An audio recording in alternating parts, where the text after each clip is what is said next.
This episode is brought to you by Desert Paints. Desert Paints is a locally owned paint store serving the Imperial Valley and Mexicali since 2001.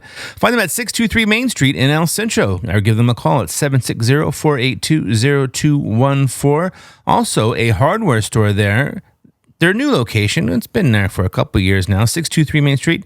And thank you very much to Desert Paint. And this show is also brought to you by Viva Antiques and Estate Sales. They sell antique items, vintage items, candles, antique furniture, recycled garden decor, and costume jewelry right there at 495 Main Street in El Centro. Give them a call, 760-970-4388. That is Viva Antiques and Estate Sales. Give them an email. It is vivaantiques115. I'll spell that for you. vivaantiques115 at gmail.com. Once again, Viva Antiques and Estate Sales, 495 Main Street, El Centro. Thank you very much to both of our sponsors. This is From Under the Sun. I am Bertie Allison. Hit it. Episode 9, The Turkey's Legacy. How one bird manages to make November all about itself.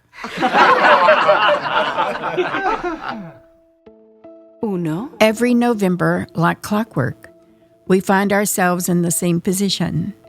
We, the people, gather around our dining room tables and prepare to pay homage to an awkward, somewhat aerodynamic bird that, if it had any say in the matter, would probably prefer to stay out of our holiday plans.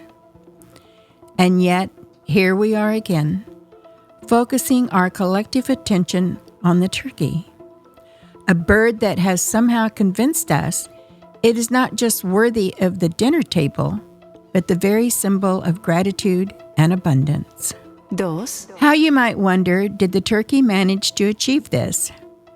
How did a creature that was once almost our national emblem, but now struggles with basic barnyard grace, become the star of our most heartwarming holiday? It's a story as rich as gravy and as complicated as trying to carve the first piece of breast meat without knocking over Grandma's gravy boat. Tres. The truth is, the turkey's rise to holiday superstardom was not simply a matter of merit. No, it wasn't the juiciness of its thighs, nor its distinct gobble that made it a household staple. Turkeys have something much more powerful: impeccable timing and an ironclad legacy of marketing. Consider this: the Pilgrims, or at least the nostalgic, simplified versions of them we tell stories about, needed a bird to celebrate the first harvest. That could have chosen a chicken, small, practical, likely easier to cook. They could have gone with deer, which were more common in Massachusetts, or maybe even a festive squirrel or two. But no, they looked at the turkey and thought, now here's a bird that just looks like it has sense of occasion. Cuatro. Never mind that the historians agree it's unclear whether the turkey was even present at that first feast. The truth matters very little when the myth has legs and wings to match. Once the notion took hold, it was unstoppable. The turkey became less of a meal and more of an idea, a mascot for our grand American narrative of harvest, home, and questionable cooking techniques. Cinco. And let's not ignore the power of sheer size.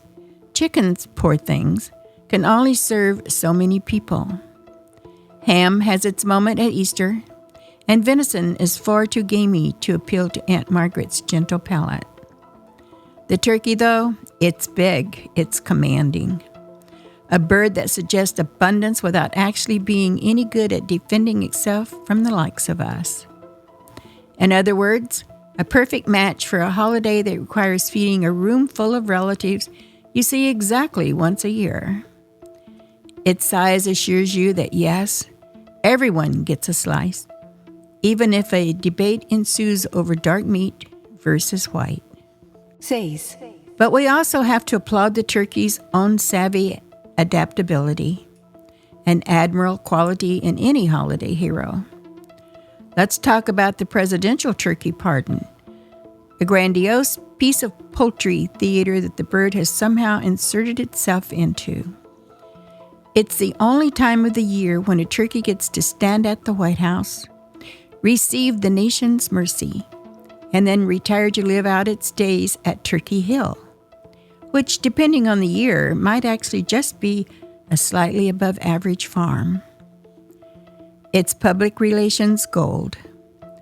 The turkey knows that while all of its compatriots are destined for the oven, a select few get the honor of making the news cycle waddle intact. 7, Perhaps the most extraordinary part of the turkey's Thanksgiving legacy is the way it has taught us to embrace tradition over taste.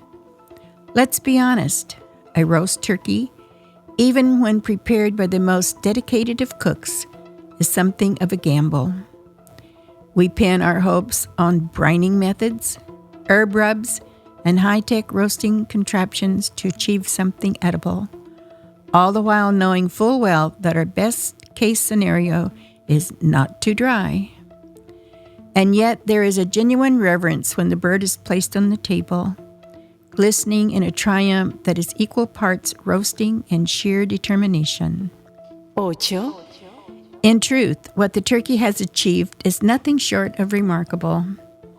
It has become synonymous with a holiday that celebrates gratitude, all while remaining blissfully unaware of its own ceremonial importance. Its legacy is a masterclass in marketing without intention, a creature that became iconic simply by being in the right place at the right time and looking plump enough to signify plenty. 9, And so, year after year, we find ourselves giving thanks for many things. Family, friends, the green bean casserole that came out surprisingly well this time.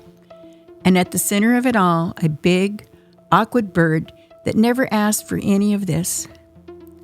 The turkey didn't set out to be a hero. It's just trying to get through November like the rest of us. Hopefully not too dry, somewhat impressive in appearance, and surrounded by those who matter most.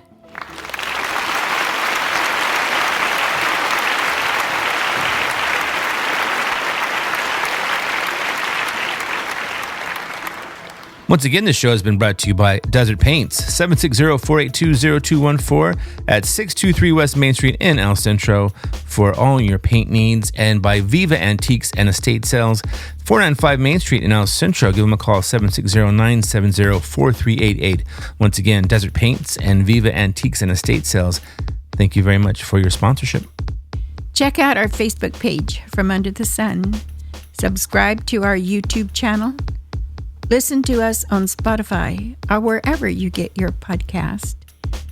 Go to our website, FromUnderTheSun.com, and read along to this essay. Thank you for listening.